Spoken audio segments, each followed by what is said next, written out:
Art Global, a program about modern Kazakh culture in the global world. The best works of modern Kazakh culture in literature, theater, cinema, classical and traditional music and fine arts. But there are also individuals who promote their country with no support. They are famous due to their talent, bright professional activity, and of course, positioning themselves as citizens of their country, even if they do not live there anymore. Today's program presents Kazakh writer Sofia Ushurova. The history of Xi'an began in the Stone Age. The economy and culture have been developing here for 3,000 years. Billions of people are involved in this process. Today, the development of the city does not slow down. Moreover, representatives of other countries, such as Kazakh native Sofia Ushurova, contribute to this development due to their activities. Ushurova has become one of the acclaimed public figure in Xi'an. The Chinese province of Shanxi. Xi'an is one of the oldest cities in the world, as well as Athens, Rome, and Cairo. In Chinese history, Xi'an was the capital of 13 ruling dynasties. The chronicles of the ancient city are of great importance for Kazakhstan. The Great Silk Road, which played a huge role in the development of our state, has started from this place. The famous trade center attracted merchants and travelers from all over the world. Centuries have passed, but the Silk Road still attracts foreign people as it remains the most multicultural project of humankind. I'm a very interesting figure for China as I am studying the history of the Silk Road. I am a public figure and a mother of 6 children. Moreover, half of us are citizens of Kazakhstan and another half citizens of China. The Chinese are interested in symbiosis. I'm not an ordinary foreigner who came as a tourist or an employee. I have already assimilated with Chinese culture, but I have retained my identity. Chinese journalists are frequent guests in Sofia Ushurova's house. The incredible story of her life is interesting to publishers and filmmakers. She devoted many years to the study of the Great Silk Road. Her works have become a bridge connecting the cultures of the two countries. Sofia has lived in China for 14 years. She left Almaty to continue her scientific research, and she is still studying this field. I came to China to write a doctoral thesis on customs issues on the Great Silk Road in 2004. At that time, I thought that we should start from the beginning as the city was the starting point of the trade route. Sofia is now a director of the Research Center of Law of Central Asia, Kazakhstan and Russia at China's Institute of the Silk Road. She is a professor of the law school at Xi'an Jiaotong University and a well-known public figure. 14 years ago, she was known as a promising scientist and a head of legal department at a university in Kazakhstan. At that time, it were early years of Kazakhstan's independence, and I was wondering how our Kazakh steppes were developed in ancient times, and why the economy of ancient cities like Otrar, Saganak, and Taras developed without oil and gas, and how they managed to develop the economy. And I was interested in customs policy in these 3 major cities. When Sofia came to the ancient capital of China, she found many materials on the history of the Great Road. However, it is not easy for scientists to work with them. To understand the works of ancient historians was challenging, not only for foreigners, but also for Chinese scholars.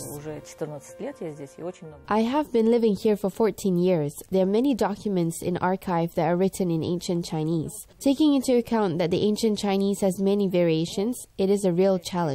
There are at least 5 or 6 variations. It was necessary to find some additional books. We need to find a specialist who will translate this from ancient Chinese into modern Chinese. And then it was necessary to translate from modern Chinese to Russian. In fact, I needed only 1 or 2 lines from 100-page book. Therefore, it took much more time than I expected. The work on the thesis is still ongoing. Sofia jokingly calls it the work of her whole life. The professor's husband, Zhang Fan, helps her in Chinese language study. Since he met Sofia, Zhang Fan also opened a new world for him, a world of Kazakh culture. The cultural characteristics of the Chinese and Kazakhs are well combined in our family. I like the tradition of Kazakh family upbringing, the way you talk with children quietly and calmly without raising your voice. Kazakh people are very friendly and open. Many people like the situation in Kazakhstan. Foreign business people are ready to invest in your country. Sofia's house reflects the Kazakh-Chinese mix of cultures. By the way, Sofia and Zhangfan's 3 children have Kazakh names. According to Ushurova, her close connection with China is not a coincidence. Ushurova's ancestors were also connected with the Celestial Empire. She wrote a story titled Love and Destiny on the Silk Road in a Kazakh newspaper as part of the Together on the Great Silk Road International Contest organized by Chinese Embassy in Kazakhstan. The competition was devoted to the ancient trade route and its revival. The touching story won the hearts of readers and the author became the winner of the competition.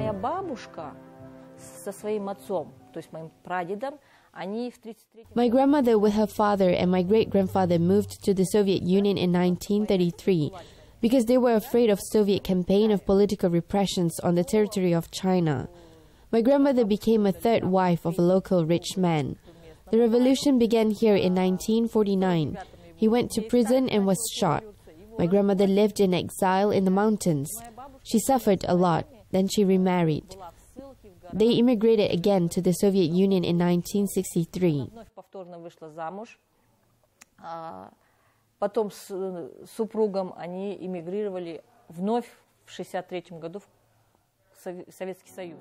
Sofia's story was included in the collection with the symbolic title Belt and Road, People and History. The book, published by the China Information Agency Xinhua in 7 languages, became a bestseller. 100 stories about the Silk Road in the 21st century, written by representatives of different countries, are devoted to the initiative of President Xi Jinping's Belt and Road Initiative, economic and humanitarian cooperation. Sofia continued her writing as a person of multifaceted talent and wrote a book, My Chinese History. Книгу я написала в 2015 году. В 2015 году ко мне обратилось правительство провинции Шанси. I wrote the book in 2015. The government offered me to write a book as a representative of Kazakhstan. They published a series of books, Shanxi Through the Eyes of Foreigners. I wrote the book in a very short time, in 20 days. Then they edited it for a long time, for 9 months. The design of the book also took a lot of time as I wanted it to be in Kazakh style. You can see the Kazakh ornaments here, and then a girl and the horses. I am really proud of my book. It is of special importance to me. Здесь полностью идут казахские узоры, потом девушка казахстанка, и даже здесь лошади. The book was published in several languages. More than 8,000 copies were sold out in China and Kazakhstan. The story attracted the attention of filmmakers, and maybe a film based on this novel will be released soon. The story is on how the Great Silk Road changes the destinies of people throughout centuries. Famous public figures and artists in Shanxi learned more about Kazakhstan and the importance of the Great Silk Road thanks to Sofia and her husband. Acclaimed Chinese artist Jing Yundu is an old family friend. He was also inspired by the Turkic world in creating unique works. The master believes that art helps people to learn each other's history better. This is a map of Shanxi province. The beginning of the Silk Road is depicted here. If you look closely, you can see an archer is preparing to shoot. The artist once visited Astana. He attended the forum of the mayor of cities of the Silk Road countries. Distinguished artists and politicians gathered in the capital of Kazakhstan. This meeting inspired Jing Yundu to organize personal exhibitions in Central Asia. Thanks to Zhangfan and Sofia, I discovered the culture of Central Asian countries and learned more about the Great Silk Road. They helped me to understand traditions and cultures of other nations. Sofia can definitely be awarded the title of Ambassador of Culture. They are both very cheerful and hospitable. With their help, we communicate with your country and people, and so we overcome the language barrier. We know about Kazakhstan and about Uzbekistan, but this is not enough. We need to study culture and to be closer to each other. We have already opened the China Art Museum in Samarkand University.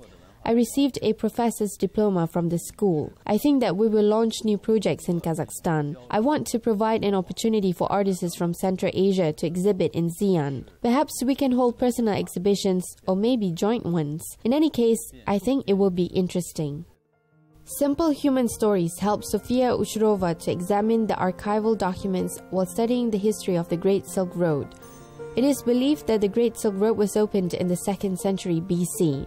It happened during the reign of the Chinese Emperor Wu Di, who sent his dignitary Zhang Qian to the west to the steppe nomads. He had soldiers, but on his way he was captured by the Huns and remained in slavery for several years. Then he married a local girl. He returned to the capital, but he was not executed, although he failed his mission. But nevertheless, he managed to get to the emperor and inspired the ruler with his stories about fairy tale horses, which he saw in the west.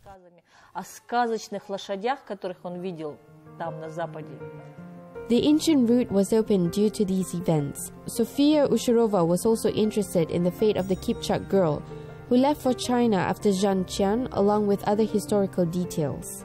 Мне всегда было интересно узнать, ну что же произошло с этой женщиной, потому что все китайцы знают, что он был в рабстве, что он... I was always interested to know what happened to this woman, because all the Chinese know that he married, but not everyone knows about the fate of this girl. I went to this museum last year. I did not find their descendants, the 63rd generation. Then I asked what happened to that woman. I was told a story that according to the ancient laws of China, she could not enter the village. So they built her a separate house outside the village. She raised children. There are two generations of Zhang Qian, one from Han Dynasty and the other from the Kazakh girl. Есть два поколения джанчане. Одна это ханьская династия, а другая это вот от этой степнячки. According to the stories of the researcher, the culture of the Turkic tribes left its mark in the history of the Chinese people. Archaeological findings also prove this fact. Nomads of the Great Silk Road had a great influence on the territory of China. Our steppe people supplied China with horses, felted cloth, and arrows. If the steppe people did not supply these items, then the war was lost beforehand. There were always a lot of states in China and they constantly fought, and our goods were necessary for them to survive. Sofia Ushurova is not just interested in the history of the ancient trade route. Her study contributes to its revival. She has been working as a professor at the Xi'an Jiaotong University for many years. I'm not just a professor who delivers lectures. My work is about making new connections. For example, our university has never collaborated with Central Asian universities. At one time, I arranged a visit to 9 universities in Central Asia. We visited Kyrgyzstan, Tajikistan, and Kazakhstan. The oldest technical university in the country was founded in 1896. Its alumni include heads of the leading corporations and acclaimed public figures in China. The school is considered one of the best schools. It is also the center of the Universities Alliance Silk Road, whose main mission is to build educational cooperation and stimulate economic growth in countries along the ancient trade route. Kazakh scholar Sofia Ushurova played a key role in the Alliance's major achievements. All these students came to Xi'an Jiaotong University to participate in the Silk Road Summer Camp. It is organized for all foreign students, teachers, undergraduates, and other interested people. They come to Xi'an for 2 weeks, learn Chinese, culture, and history. For example, the student is from Singapore, but she is studying in Australia, and she came to summer school in China. So the whole world is united by education. Participation in the summer school helps students to immerse themselves completely in a new environment and to open an unfamiliar culture. Young talented people exchange ideas that in the future they want to bring to reality. In Xi'an Jiaotong University, we are now having more than 2,400 international students. They're coming from 132 countries and regions. A lot of our students are coming from Kazakhstan.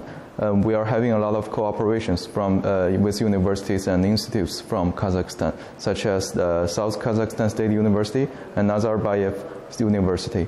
They're all very good friends with Xi'an Jiaotong University. And so long, I hope the friendship between Kazakhstan and China will go on and have a promising future. Students from Kazakhstan often visit Sofia Ushurova and Jean France's home. It reminds them about their native land. Ushurova's international family actively helps Kazakh people living in Xi'an. Я сама мама 6 детей. Мне бы хотелось, чтобы, если мои дети однажды будут где-то далеко от дома, чтобы кто-нибудь... I have 6 children. I would be glad if somebody takes care of my children when they will study in other countries. Я стараюсь помогать. То есть я знаю, для ребят, ну это же просто студенты, им, естественно, тяжело пригласить какого-то там бизнесмена или руководителя. Но я в силу своих связей могу это сделать. I try to help students to adapt to new environment and support them. It makes me happy. Ну и финансовая часть, кстати, тоже по мере возможности я стараюсь. Sofia Ushurova does not live in Kazakhstan, but her study devoted to the history of ancient caravan road connects her with the native land. She is a true patriot as she promotes Kazakh culture and traditions abroad. Wherever she goes, Kazakhstan is in her heart.